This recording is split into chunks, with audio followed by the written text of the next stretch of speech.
మీ పిల్లల డాక్టర్ కల డబ్బు వల్ల ఆగిపోవద్దు. కేవలం 18 లక్షల నుంచి ఎంబీబీఎస్ విదేశాల్లో.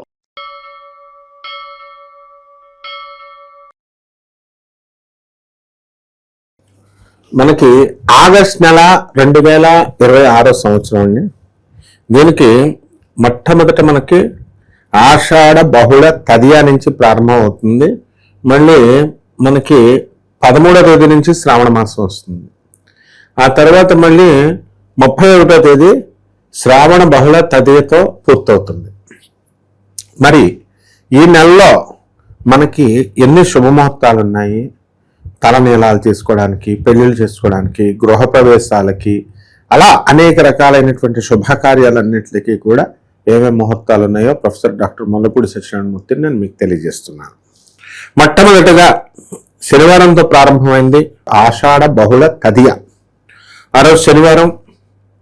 మరి ఇది తదియా రాత్రి 9:36 వరకు ఉంది కాబట్టి మామూలుగా శుభకార్యాలకి మనము పనికొస్తుంది. ఏమిటంటే గృహారంభాలు ఇవన్నీ కూడా. ఆషాఢ మాసంలో మనకి ఈ యొక్క 2వ తేదీని మనం తీసుకున్నప్పుడు ఆషాఢ బహుళ చవితి, ఆ రోజు సంకటహార చతుర్థి కూడా, ఫ్రెండ్షిప్ డే అంటాము.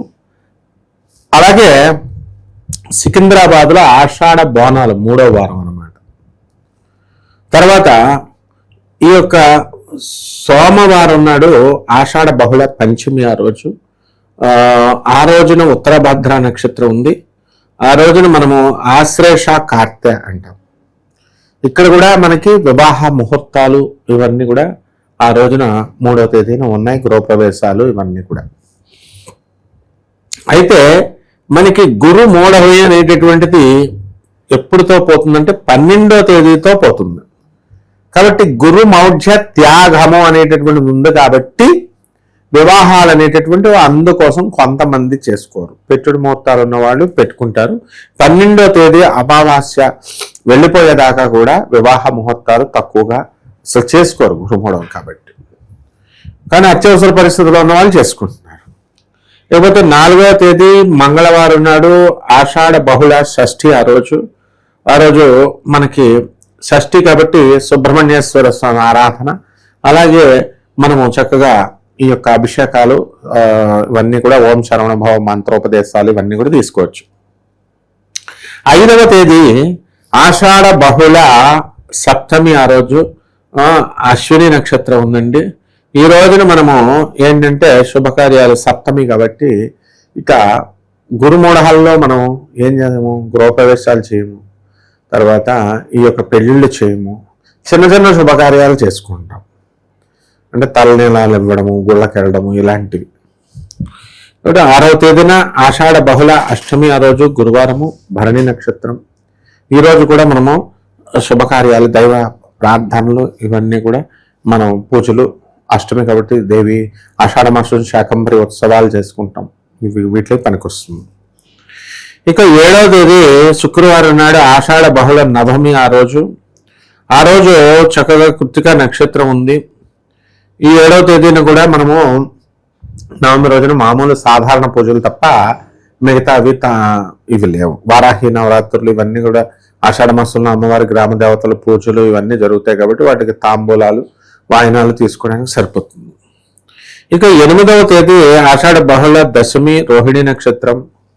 ఆ రోజు కూడా మనము చక్కగా ఇంట్లో పూజలు పునస్కారాలు, తీర్థయాత్రలకు వెళ్ళడానికి పనికొస్తుంది. ఇకపోతే 9వ తేదీన వచ్చేసరికి ఆషాఢ బహుళ ఏకాదశి. ఆ రోజు సికింద్రాబాద్ బోనాలు మనకి ఆఖరి వారము. అందువలన ఈ యొక్క బోనాల్లో సికింద్రాబాద్ బోనాలు 2వ తేదీన అయితే 9వ తేదీన కోకట్పల్లి ఈ ప్రాంతాలన్నీ కూడా చేసుకోవడం జరుగుతుంది. లాల్ దర్వాజా ఇవన్నీ 4 వారాలు చేస్తాం. మొత్తం మీద అయితే అమ్మవారి బోనాలు జరుగుతాయి. తర్వాత 10వ తేదీన ఆషాఢ బహుళ ద్వాదశి, సాధారణ పూజలు చేసుకోవడమే.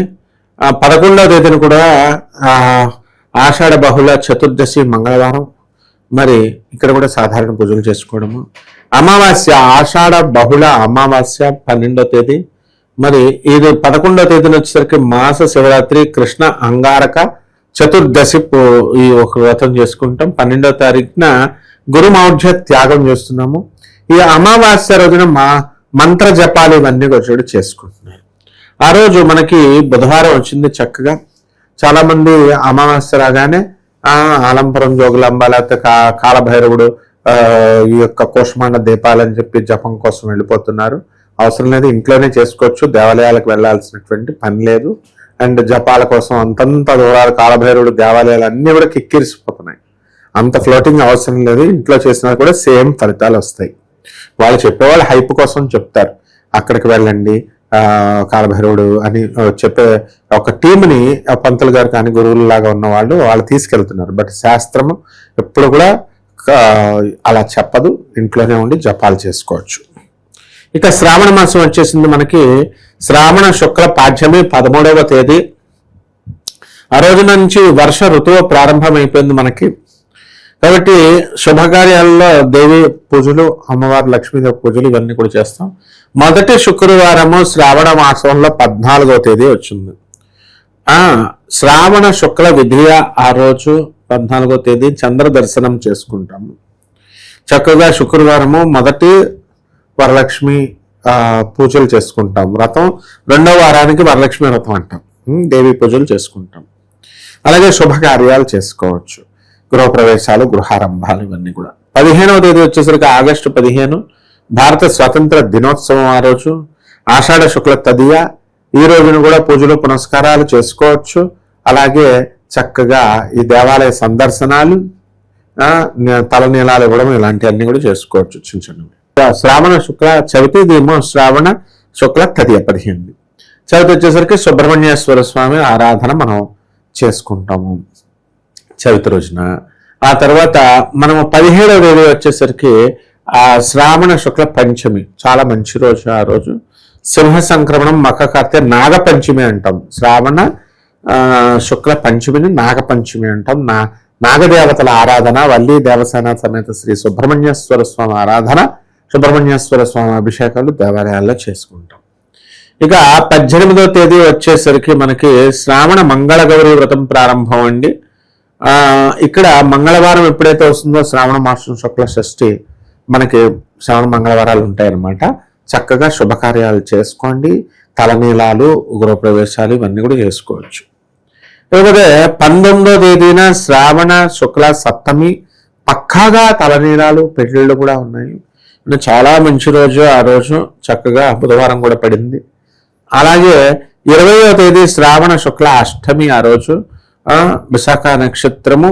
చక్కగా మనము శ్రావణ శుక్ల గురువారం నాడు అమ్మవారికి అభిషేకాలు, అలాగే తలనీలాలు, గృహ ప్రవేశాలు ఇవన్నీ కూడా అష్టమి తిథి వచ్చింది కాబట్టి చెయ్యం. కానీ మామూలుగా శ్రావణ శుక్ల సప్తమి రోజున రాత్రి 8:24 ముందు రోజు వరకు పూర్తి చేసేస్తాం. ఇక్కడ ఏం చేస్తాడు, మిగిలిపోయిన ఊర్లు వెళ్ళినోడు, తిరుపతి అలాంటి ఊర్లు వెళ్ళినోడు బయటకు ఇంటికి రావడానికి పనికొస్తుంది. శుభకార్యాలు అనేటటువంటివి అష్టమి తిథి కాబట్టి చేయరనమాట. మామూలు పూజలు పునస్కారాలు చేసుకోవచ్చు, చిన్న చిన్న తలనీలాలు అలాంటివి ఇచ్చేయచ్చు. ఇక అసలైనటువంటిది శ్రావణ శుక్ల నవమి వచ్చిందండి. శుక్రవారం నాడు 21వ తేదీ వరలక్ష్మి వ్రతం అండి ఆ రోజు. కాబట్టి ఈ రోజున వరలక్ష్మి వ్రతం రోజున మీరు చక్కగా గృహప్రవేశాలు ఇలాంటివన్నీ చేసుకోవచ్చు. నవమి తిథి ఉంది కదండి అని ఆలోచించాల్సిన అవసరం లేదు. వినాయక చవితి ఒకటి, ఇలాంటి శ్రావణ మాసం వరలక్ష్మి వ్రతాలప్పుడు నవమి ఉన్నా కూడా చేసుకోవచ్చు. ఇకపోతే 22 శ్రావణ శుక్ల దశమి. ఆ రోజు చక్కగా 22వ తేదీన మనం శనివారం వచ్చింది, దశమి రోజున పెళ్ళిళ్ళు ఇవన్నీ కూడా తలనీలాలు ఇవన్నీ చేసుకోవచ్చు. ఇక 23వ తేదీన అత్యద్భుతమైనటువంటిది మనకి మతత్రయ ఏకాదశి. శ్రావణ శుక్ల ఏకాదశి. ఉపవాసం ఉండాలి, భోజనం చేయడం, నిర్జల ఉపవాసం చేయాలి. అలాగే 16వ తేదీ కూడా మనకి చక్కగా చవితి కాబట్టి సుబ్రహ్మణ్యేశ్వర స్వామి చేసుకుంటాం. ఇక్కడ అదే తేడా ఆదివారాల్లో. ఒకటి చవితి వచ్చింది సుబ్రహ్మణ్యేశ్వర స్వామికి, ఇంకోటి రెండోది ఏకాదశి వచ్చింది. చక్కగా విష్ణు సహస్రనామాలు అమ్మవారికి చేసుకుంటూ ఉపవాసం ఉండండి. ఇక ముసలి వాళ్ళు అలాంటి వాళ్ళు ఉంటే తినొచ్చు పళ్ళు అవిను, కానీ బియ్యం తినకూడదు ఎవరు కూడా, రైస్. ఈ 23 మతత్రయ ఏకాదశి కూడా. 24వ తేదీ వచ్చేసరికి శ్రావణ శుక్ల ద్వాదశి. ఆ రోజు సోమవారం పూజలు పునస్కారాలు, పెళ్లిళ్ళు, వివాహాలు, ఉపనయనాలు ఇవన్నీ చేసుకోవచ్చు. 25 వచ్చేసరికి శ్రావణ శుక్ల త్రయోదశి పూర్తిగా ఉంది.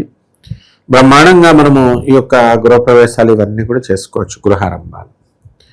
26వ తేదీ వచ్చేసరికి ఋగ్వేదోపాకర్మ మేళాదున్న అని చెప్పేసి ఒక పండగ అనమాట. అది అందువలన ఈ 26వ తేదీన శ్రావణ మాసం శుక్ల త్రయోదశి వచ్చింది కాబట్టి దైవ పూజలు, తర్వాత ఈ యొక్క గృహప్రవేశాలు ఇలాంటివన్నీ కూడా చేయొచ్చు. 27వ తేదీ వచ్చేసరికి శ్రావణ శుక్ల చతుర్దశి గురువారం నాడు వచ్చింది. బ్రహ్మాండంగా మనం అమ్మవారి పూజలు చేసుకుంటాం. ఉదయం 8:26 తర్వాత పౌర్ణమి ప్రారంభం అయిపోయింది. అమ్మవారి పూజలు, పునస్కారాలు, గృహారంభాలు ఇవన్నీ చేయొచ్చు. ఇక 27వ తేదీన వాజస్నేయి నాంచ ఉపాకర్మ అన్నది చేస్తాం.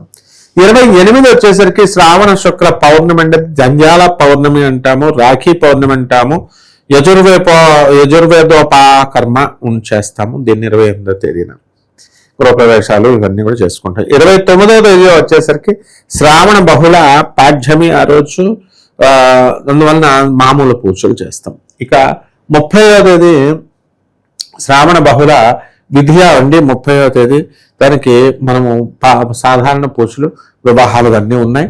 అలాగే శ్రావణ బహుళ తదియ ఉదయం 8:32తో అంతమైపోతుంది ఈ నెల. అక్కడ దీన్ని సంకటహర చతుర్థి, పుబ్బ కార్తె అంటాం.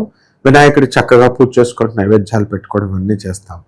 ఈ రకంగా ఈ ఆగస్టు నెలలో మనకి ఇవి శుభకార్యాలు కాబట్టి బ్రహ్మాండంగా కొన్ని ముహూర్తాలు ఉన్నాయి. శ్రావణ మాసం వచ్చేసరికి ఆషాఢ మాసం గ్రామ దేవతలు పూజ చేసుకోండి. తర్వాత అమ్మవారికి శ్రావణ మాసంలో లక్ష్మీ అమ్మవారికి చక్కగా చేసుకోండి. శుభమస్తు.